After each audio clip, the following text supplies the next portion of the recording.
Oh hey, I said I was a man, never said I wasn't a degenerate. Video games are a staple of my everyday life. I can't go 5 minutes without thinking about the next game my console's about to have for dinner. I've played these things for most of my life, so much so that I even forgot to eat sometimes, and looking back at it now,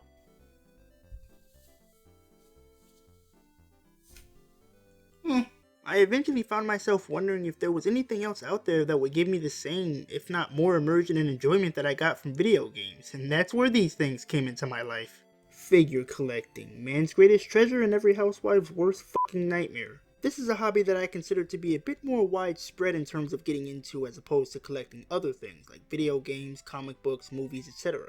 Sure, there's not really a concrete method for collecting those either, but in the grand scheme of things, I consider those to be a little easier and a bit more self-explanatory as opposed to collecting toys or statues. You'd normally know what you're getting into when collecting video games and movies. Want to buy that new copy of Mario 3D All-Stars? Amazon or eBay. Want to buy the complete series of that 70s show? Same thing, but with figures, it's a little different.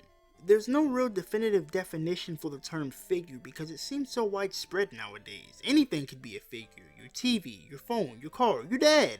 That one still never shipped to me. Figure collecting seems like something I'd want to have knowledge in before investing into that kind of hobby. As I mentioned earlier, the term figure is very broad and has no real concrete definition. So, I figured why not go into the nitty gritty of figure collecting to really see what makes a man tick and his housewife saying I'm filing for a divorce. So for me, my figure collecting passion started all the way back in 2005 when I got my first ever action figure, a Blue Ranger from the Power Rangers series. I don't have the figure anymore, but I do remember that I played its ass off back in the day, and that's where I feel a lot of people start to pick up the hobby. You had one action figure that was really cool, and then you're like, huh, I want more of this, and then 20 years later you can't even afford to wipe your own ass. That's another thing about figure collecting.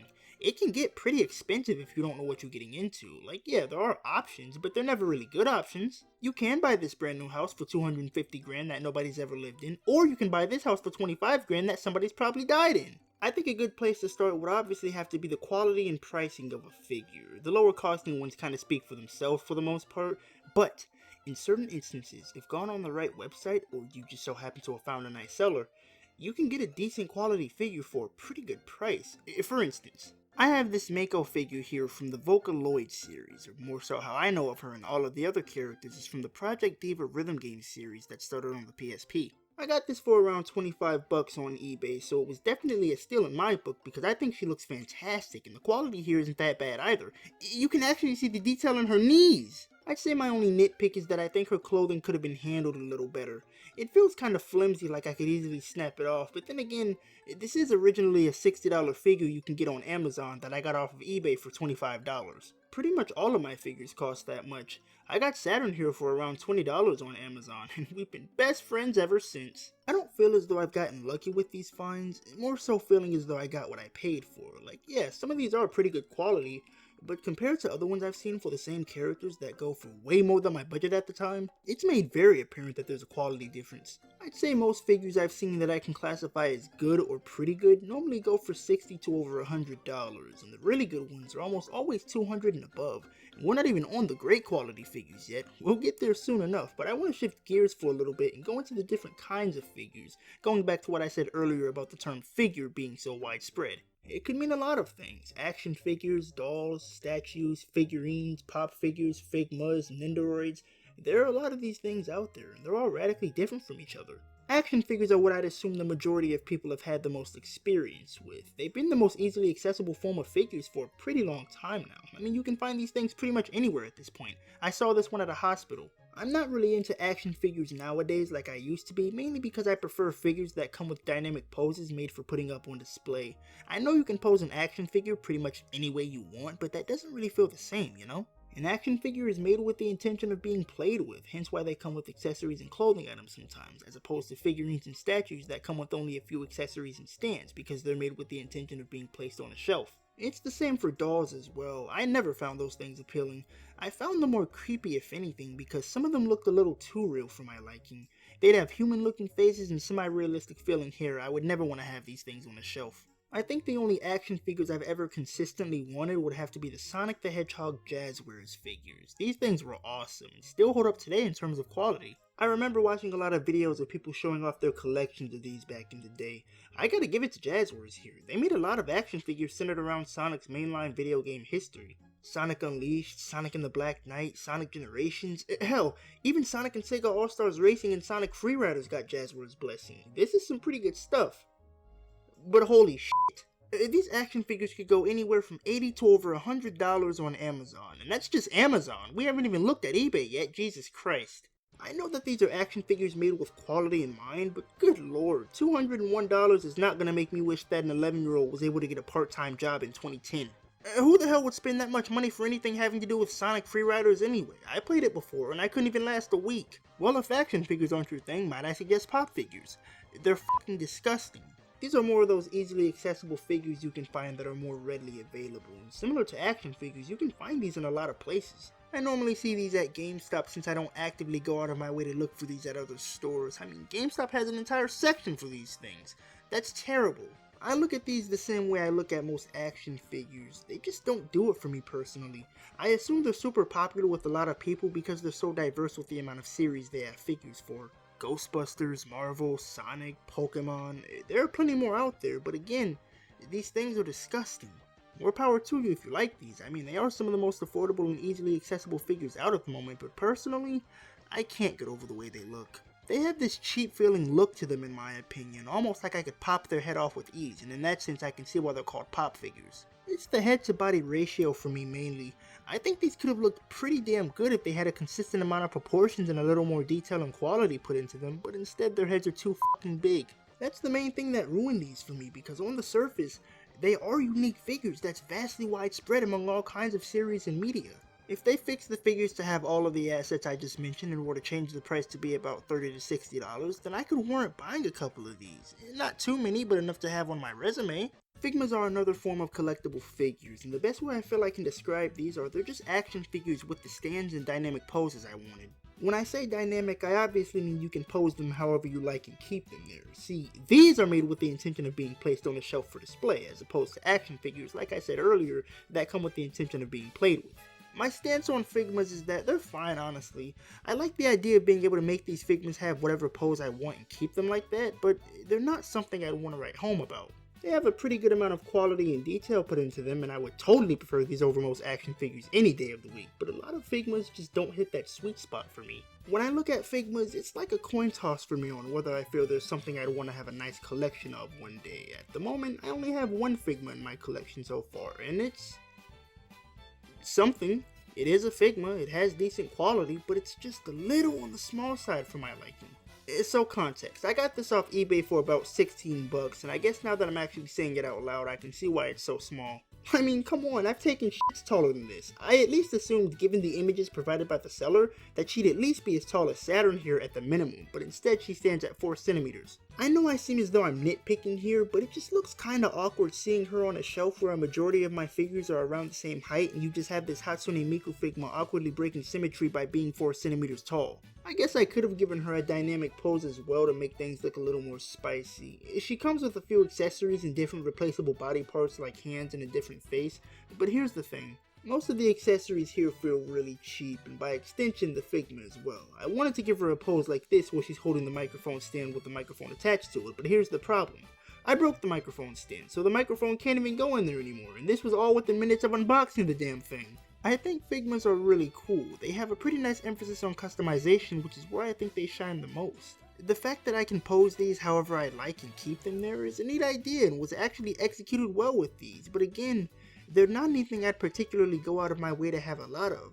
At the most, I can maybe see myself owning about 5 or 6 of these depending on the series and quality, in which case, if there are a good amount of Figmas from a certain series I enjoy, then I can maybe warrant buying a couple more, provided I have the extra space of course. That's another thing with figure collecting. I mean, I'd argue it's one of the most important things with figure collecting. This hobby requires a good amount of space. I normally see figures placed in either shelves or glass display cases. For me personally, I feel the glass display case is the best option because it feels more like a museum in your room. I've always wanted to have a room full of figures placed in multiple glass display cases. It gives off a nice vibe seeing your favorite figures placed in a nice neat way behind a beautiful case of glass with multiple shelves in it. I think glass display cases are one of the greatest things ever to be created. You can make your own museum in the comfort of your home. That's really awesome. But holy shit are these things expensive. Who would have thought that burned sand could cost as much as a water bill? If Figmas also aren't your thing and you want something smaller, there are alternatives. Oh? These are Nendoroids. Oh. They're like pop figure versions of Figmas basically. The only difference here is they actually look good. Similar in size, kinda similar in price, albeit costing a little more than pop figures honestly. I mainly see these go for around 60 to over 100 bucks on Amazon or eBay, and it's probably because they have a good amount of quality and detail put into them. Either that or the amount of series they have figures for. These things scream anime, so much so that I'm convinced that these things are actually anime itself. What the hell is a Chainsaw Man? An unwanted child? Naruto, Zelda, Persona, Nier Automata, Bayonetta, Spider-Man, Batman, even the Nightmare Before Christmas and Fire Emblem have some. Looking at these, I'm starting to notice a bit of a pattern here. Most of these figures that are from other forms of media like video games and movies seem to be the ones with the more anime-esque designs, or can at least be transitioned into that visual style without too much of a drastic change. I can actually recognize a couple of the non-anime characters. Now, while I don't know who in the hell most of these characters are here, I can at least look at this and say that is definitely Miles Morales. My outlook on these are generally the same as how I view Figmas, honestly. They're not anything I see myself wanting to have a large, grandiose collection of. At most, I could see myself purchasing a few, like around maybe 2 or 3 if I'm being honest. The only Nendoroid that I've ever truly wanted would have to be the Sega Saturn one here, and I think it's pretty self-explanatory as to why. I mean, come on, we're best friends. If I'm being totally honest, I'd say I'm 50-50 with these. Like, they're there, and again, I don't really see myself having a big or even decent-sized collection of these. I haven't really found many that make me want to go, ooh, I want that! What can I say? I'm a freak who likes dynamic figurines and statues above all else. I definitely see the appeal with these. They have a big emphasis on customization, which is great. I'm a stickler for customization. But just like Figmas, they're not really doing it for me as much as, well, this. Speaking of which, figurines and statues. Oh boy, I've saved the best for last here. These make up about 98% of my collection. I have a strong taste for these dynamic pieces of plastic, whether it be the poses or the amount of detail and quality. Hell, even the stands and accessories that some of these come with manage to make me squeal with excitement. I think figurines and statues, while on the surface seem similar, still manage to have some pretty significant differences. Figurines are more simpler in my opinion. They have more room to be mass produced, they're easier to acquire, and most importantly, they're cheaper.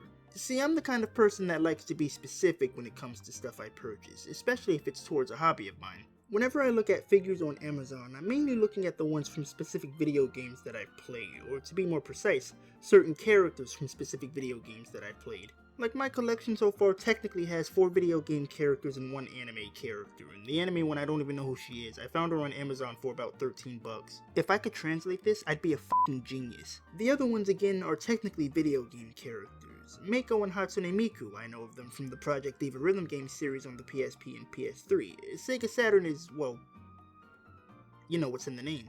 She was also a playable character in this PS Vita game called Super Dimension Neptunia vs. Sega Hard Girls, and I have no idea what any of this means. What the hell is a Super Dimension or Neptunia? What is a Sega Hard Girl? Sounds like the name of a rock band. The last figurine in my collection is the biggest one. He goes by White Shroud and isn't afraid to show it. I got him from Amazon as well with this limited edition bundle of a PS4 game called Tokyo Xanadu. Surprisingly enough, this cost me around 25 bucks without the game included, which is pretty funny considering I already owned the game beforehand. I think this figurine has a pretty good amount of quality put into it.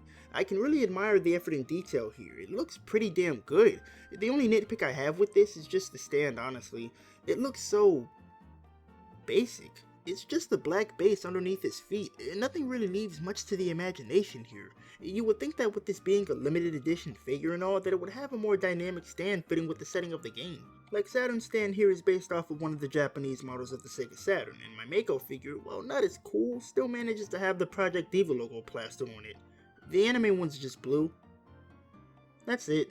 I think it would have been some pretty good attention to detail if the stand could have been like a street crosswalk or something, seeing as to how the game takes place in Tokyo and all, but again, it's just a little nitpick honestly. It doesn't really take away the fact that this is a limited edition figure that I got off of Amazon for like 25 bucks. That's insane. In a couple of years, I could sell this for $50, then my dad might come back. Another thing I think is important when it comes to figure collecting is to keep the boxes. Yeah, it causes clutter and takes up a lot more space, but in the event that you find yourself in a position to where you want or need to sell a figure or two, this is gonna come in pretty handy. The same goes for moving as well. I'd feel a lot more at ease knowing that all of my figures aren't running the risk of being destroyed in the process of moving houses or something.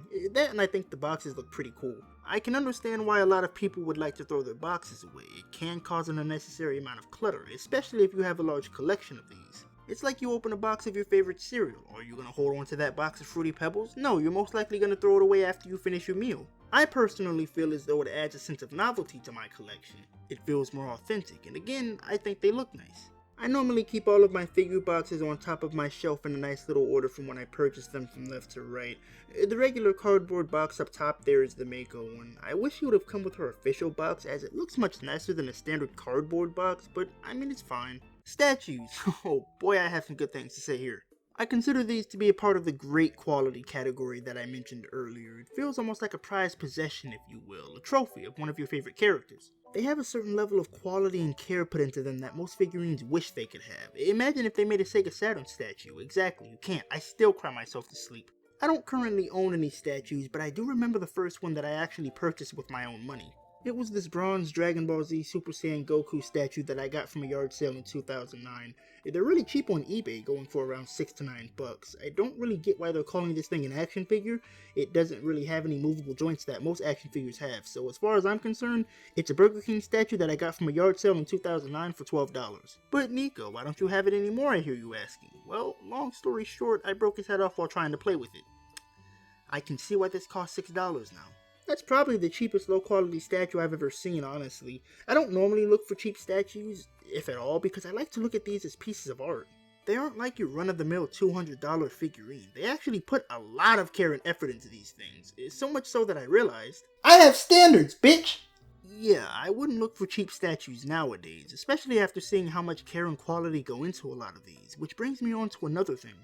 The companies behind these pieces of art. My personal favorite would have to be First 4 Figures. They specialize in video game character statues more than anything, and it definitely shows. These things look amazing. There's so much detail put into every single inch of their work, but good lord, you're gonna have to skip out on your mortgage to afford one of these. I shouldn't really be surprised, honestly, that these statues cost so much. I mean, they are some of the best quality pieces of plastic I've ever seen, and for good reason.